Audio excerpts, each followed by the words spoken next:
Teks ini tulis pada saat semua orang merayakan kemerdekaan Indonesia yang ke-79.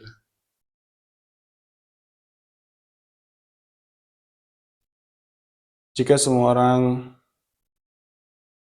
merayakan hari kemerdekaan ini seperti orang-orang terdahulu memperjuangkan kemerdekaan itu sendiri, maka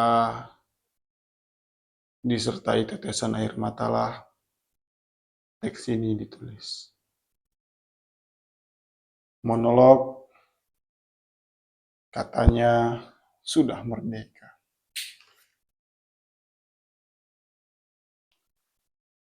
Aku melihat Indonesia dari ujung pipa air yang tersumbat, yang meneteskan sedikit air yang menghilangkan dahaga dan harapan.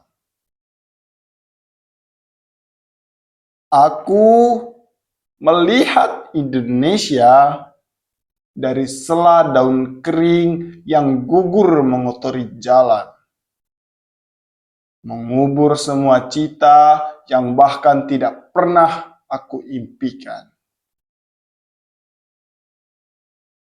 Aku melihat Indonesia dari kasur lipat yang kutumpuk dari koran-koran bekas, menatap langsung ke arah langit tanpa ada atap untuk berlindung. Berlindung dari intimidasi kekuasaan dan kekayaan.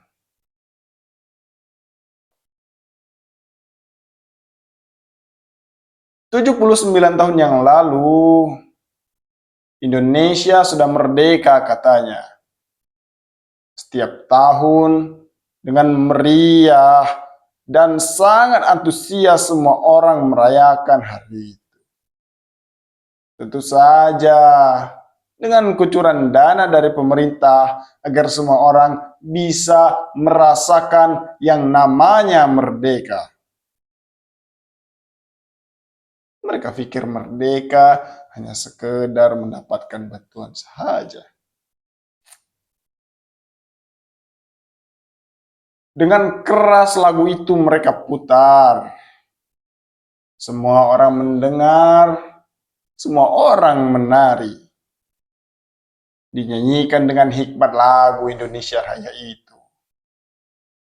Apakah aku ikut bernyanyi? Tidak, tentu tidak. Bagaimana aku bisa ikut bernyanyi?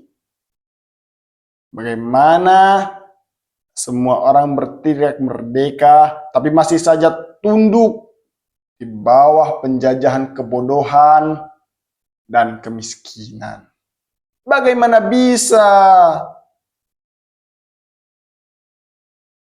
Bagaimana bisa semua orang ikut bernyanyi, tapi masih dijajah kapitalisme dan tidak punya pilihan? Membudak atau mati karena lapar. Aku ini masyarakat miskin, pribumi yang hidup di bawah kolong jembatan kekuasaan. Di bawah beton yang megah itu, tempat sejumlah uang digelontorkan atas nama rakyat dan kesejahteraan. Mereka pikir tak ada yang lebih sejahtera dibanding mendapatkan rumah walaupun hanya sekedar seonggok beton tempat kalian membuang sampah. Mereka pikir tak ada yang lebih merdeka selain mendapatkan bantuan langsung tunai yang langsung masuk ke dalam rekening setiap 3 bulan sekali. Mereka pikir apa itu?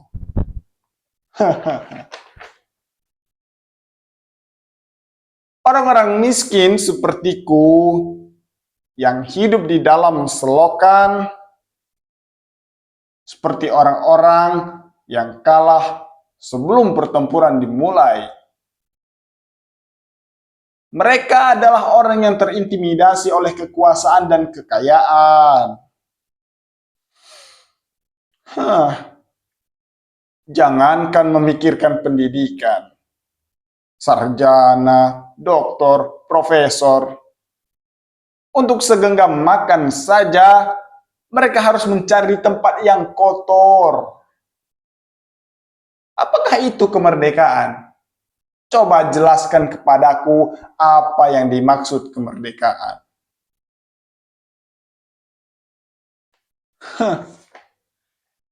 Padahal Indonesia itu negeri yang kaya.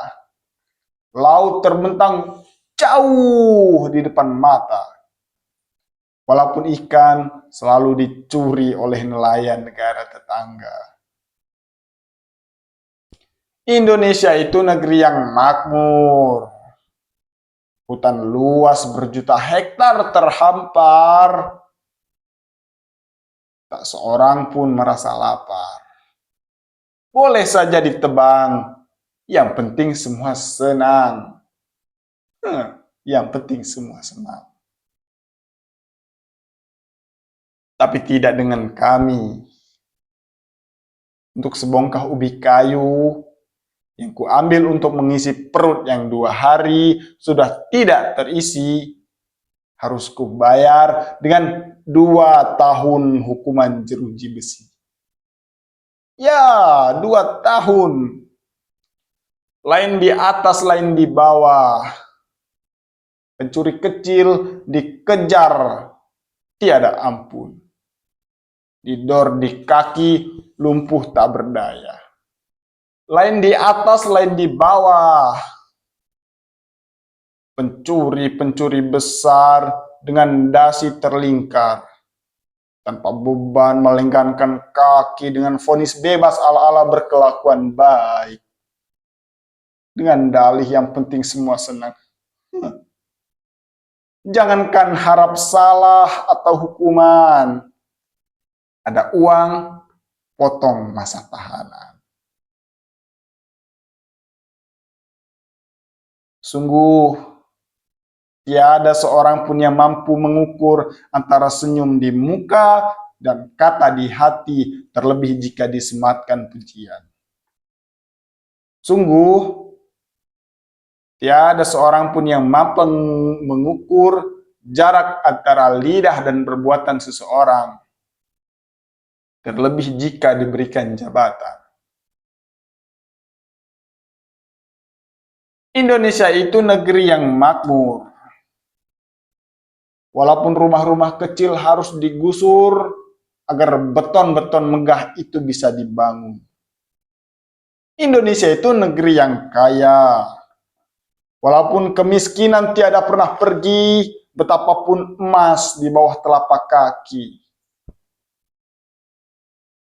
Maka jangan tersinggung jika anak kami bertanya, "Pak, apakah kita sudah merdeka?" Karena kemerdekaan hanya bisa digenggam oleh mereka yang dekat dengan kekuasaan. Merdeka.